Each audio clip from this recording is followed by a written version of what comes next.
اللہ تعالیٰ کا شکر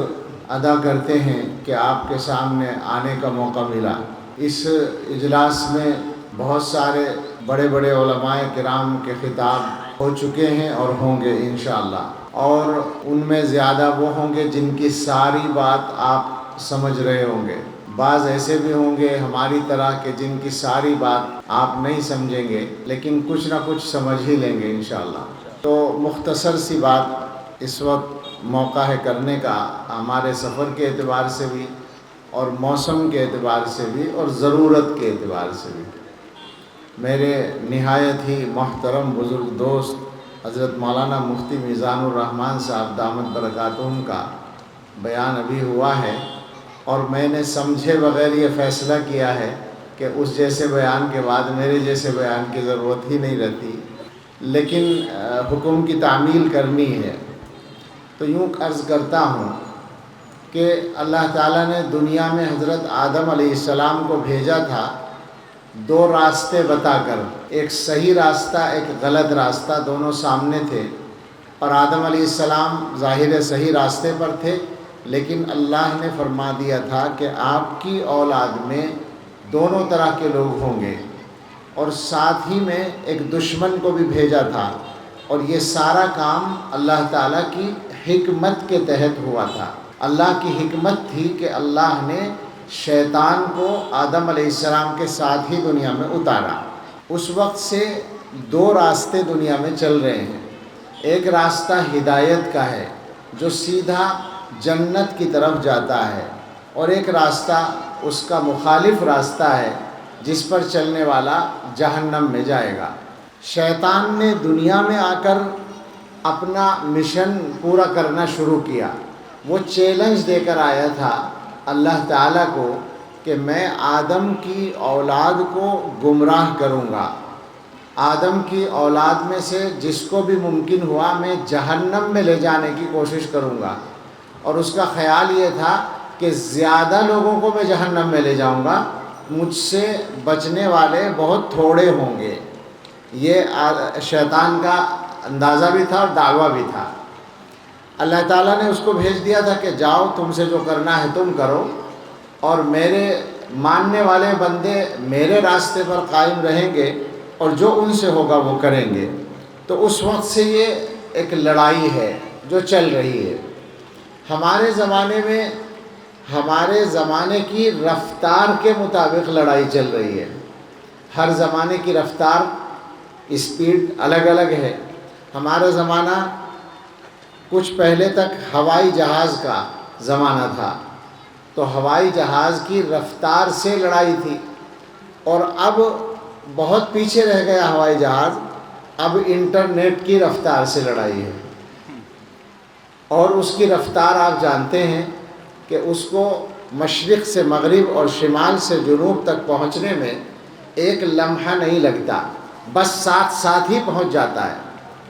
لہٰذا دنیا میں جو شیطان کے ایجنٹ ہیں، شیطان کے نمائندے ہیں، شیطان کے نوکر ہیں یا کارندے ہیں، ان کا کام پہلے کے مقابلے میں زیادہ آسان ہو گیا ہے۔ لہٰذا وہ محنت کر رہے ہیں انسانوں کو صحیح راستے سے ہٹانے کے لیے، اور ان کی محنت کے میدان بہت سارے ہیں۔ ان کا ایک نشانہ تو یہ ہے کہ دنیا کی جو دوسری قومیں ہیں، دنیا میں جو دوسرے مذہبوں کو ماننے والے لوگ ہیں، وہ اسلام کی طرف نہ آئیں، ہدایت کی طرف نہ آئیں، ان کو روکنے کے لیے وہ محنت کرتے ہیں، اور یہ ان کی کوششوں اور محنتوں کا بہت بڑا حصہ ہے۔ لیکن اس سے زیادہ خطرناک جو ان کی محنت ہے اور مشن ہے وہ یہ ہے کہ یہ اللہ کے بندے جو اللہ تعالیٰ کو مان چکے ہیں، مانتے ہیں، کلمہ پڑھتے ہیں، حضرت محمد الرسول اللہ صلی اللہ علیہ وسلم کے امتی ہیں، اور جو یہ جانتے بھی ہیں اور یہ چاہتے بھی ہیں کہ ہم دنیا میں کلمہ پڑھ کر اور کلمے کے طریقے پر چل کر زندہ رہیں، اور اسی کو پڑھتے ہوئے مر جائیں اور جنت میں پہنچ جائیں۔ یہ جو اللہ کے بندے ہیں، ان کو جہاں تک ہو سکے ان کے راستے سے ہٹایا جائے، اس کے لیے وہ محنت کر رہے ہیں۔ اور انٹرنیٹ نے ان کی محنت کو آسان کر دیا ہے۔ تو اب ہمیں یہ سمجھ لینا چاہیے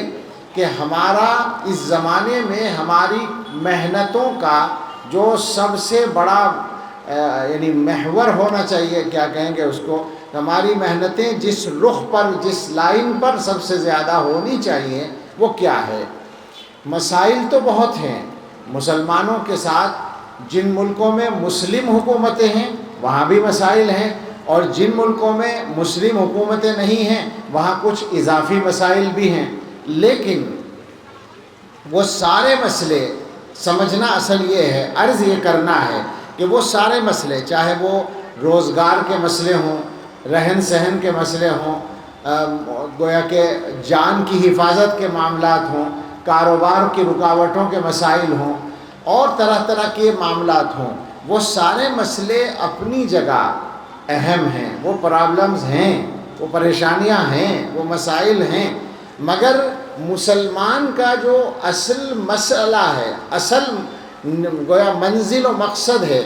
اس کے راستے میں جو رکاوٹ آ رہی ہے وہ سب سے بڑا مسئلہ ہے۔ یعنی گویا سب سے بڑا مسئلہ کسی مسلمان کے لیے صرف یہ ہے کہ وہ مسلمان بن کر زندہ رہے اور مسلمان ہونے کی حالت میں دنیا سے چلا جائے۔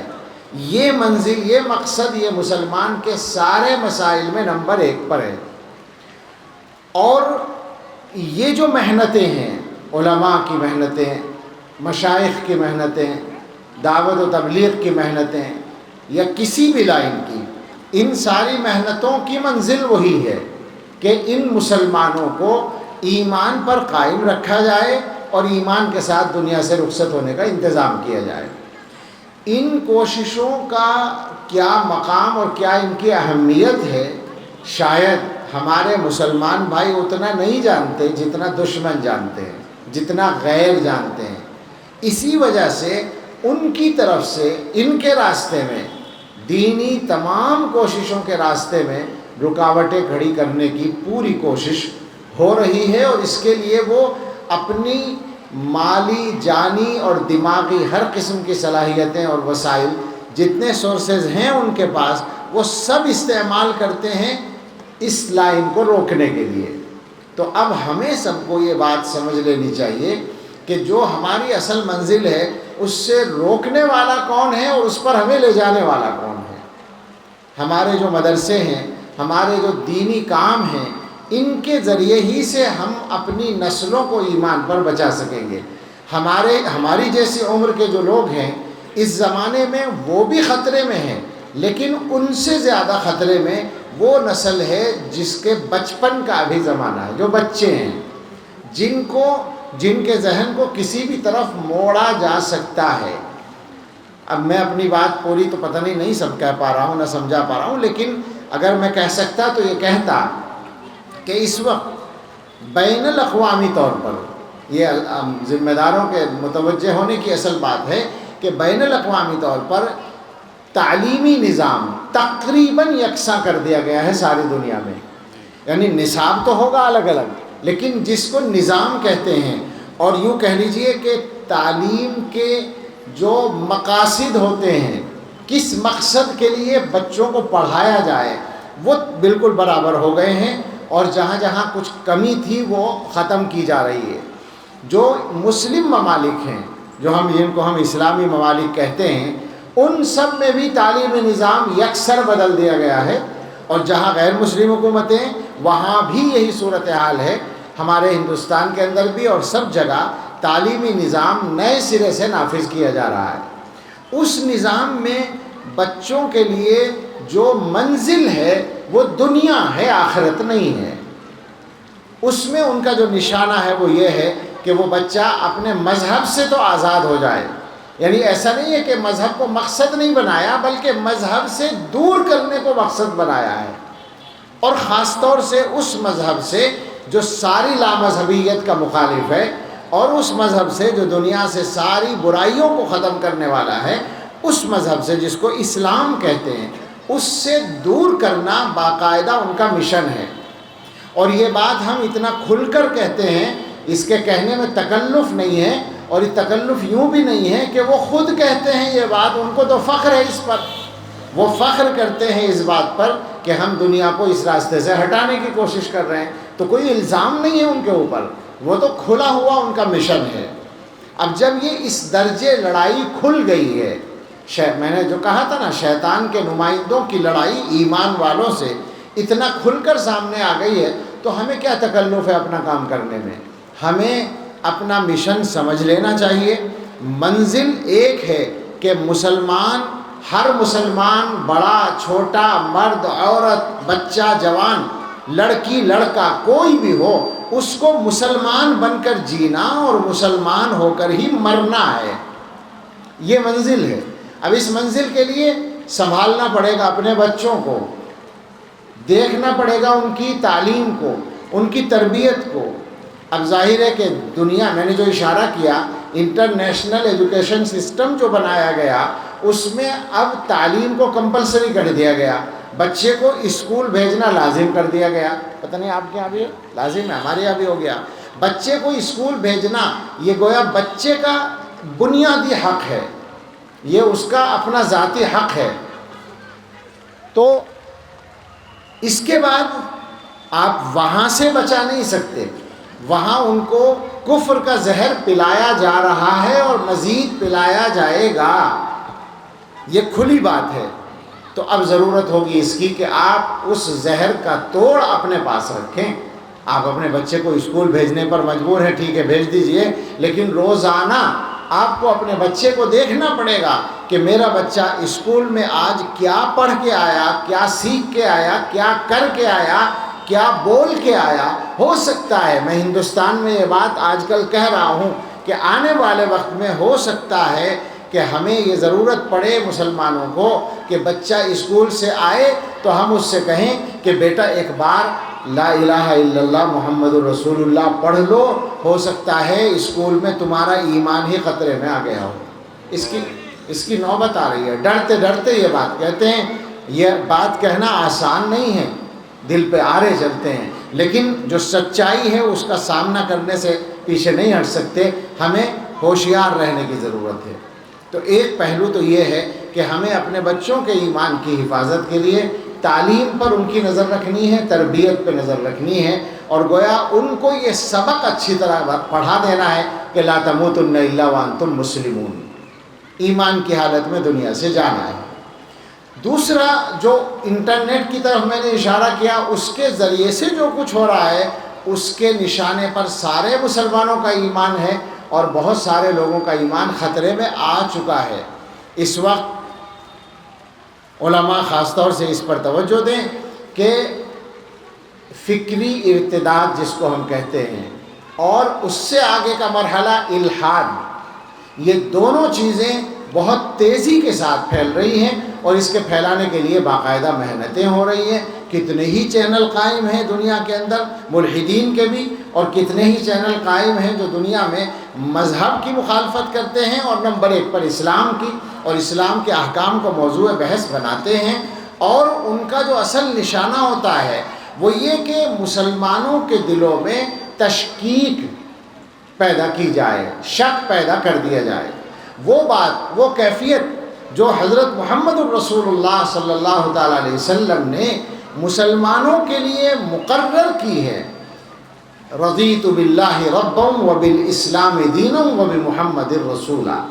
یہ حضور نے بتایا کہ تمہارا نشان یہ ہونا چاہیے کہ میں اللہ کو رب مانتا ہوں پورے اطمینان اور رضا کے ساتھ، خوشی کے ساتھ، میں اسلام کو مذہب مانتا ہوں پورے اطمینان اور رضا اور خوشی کے ساتھ، اور محمد صلی اللہ علیہ وسلم کو اپنا پیغمبر مانتا ہوں پورے اطمینان، رضا اور خوشی کے ساتھ۔ یہ کیفیت حضور نے مقرر کی ہے، یہ گویا ایمان کا معیار دیا ہے۔ یہ معیار جس آدمی کے پاس ہوتا ہے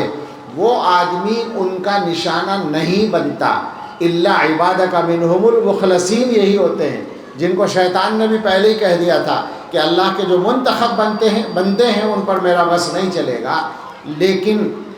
دنیا یہ چاہ رہی ہے کہ اس معیار سے جتنے لوگوں کو ہٹایا جا سکے ہٹایا جائے، لہٰذا وہ تشکیک پیدا کرتے ہیں، وہ دلوں کے اندر شبہات پیدا کرتے ہیں۔ اس کا نقصان ہوتا ہے کہ آہستہ آہستہ آدمی دین سے دور ہوتا ہے۔ پہلا مرحلہ اس کا ہوتا ہے علماء سے بدگمان کرنا، مدرسوں سے دور کرنا، اور اس کے بعد آگے اس کا ایمان نشانہ بنتا ہے۔ میں نے ایک تو آیت پڑھی ہے، وہ تذکرے میں آ بھی گئی کہ اللہ نے اپنے پیغمبروں کی وصیت کا ذکر کیا ہے کہ انہوں نے اپنے بچوں کو وصیت کی کہ دیکھو ایمان ہی کی حالت میں مرنا ہے، اس کے علاوہ کوئی راستہ نہیں ہے تمہارے لیے۔ اور حدیث وہ ہے کہ ایک صحابی نے پوچھا نبی اکرم صلی اللہ تعالیٰ علیہ وسلم سے کہ کوئی ایسی بات فرما دیجئے کہ آپ کے علاوہ کسی سے پوچھنے کی ضرورت نہ ہو۔ آپ نے فرمایا قل آمنت باللہ ثم استقم، تم کہہ دو میں اللہ پر ایمان لایا،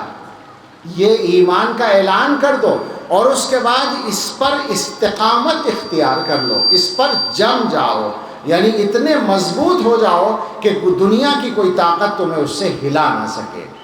میرے بھائیو، یہ ہمارے جلسے، ہماری محنتیں جو کچھ بھی ہیں، ان کی اصل منزل یہی ہے۔ اس کو سمجھ کر یہاں بیٹھیے، اس کو ذہن میں رکھ کر مدرسوں کے جلسوں میں اور تبلیغ کے اجتماعات میں اور علماء کی مجلسوں میں جائیے کہ ہمیں یہاں سے حاصل کیا کرنا ہے۔ ہمیں یہاں سے اپنے ایمان کے لیے اور اپنے بچوں کے ایمان کے لیے طاقت حاصل کرنی ہے، تاکہ دنیا میں شیطان کے کارندے ہمارے ایمان کو نشانہ بنانے میں کامیاب نہ ہو سکیں۔ یہی محنتیں ہیں۔ اللہ سے دعا کرتے ہیں اللہ تعالیٰ تمام ہی جگہوں پر اور یہاں بھی جو محنت ہو رہی ہے اس کو قبول فرمائے۔ اس ادارے کو اللہ تعالیٰ اپنے فضل سے، اپنے کرم سے آسانیاں اور سہولتیں اور ترقی عطا فرمائے۔ اللہ ان حضرات کی محنتوں میں برکتیں عطا فرمائے، اور جو دشواریاں اور رکاوٹیں ہوں ان کو دور فرمائے، اور اللہ ہم سبھی کو اور ہمارے گھر والوں کو، ہماری نسلوں کو، تمام دنیا کے اہل ایمان کو ایمان پر کامل استقامت عطا فرمائے۔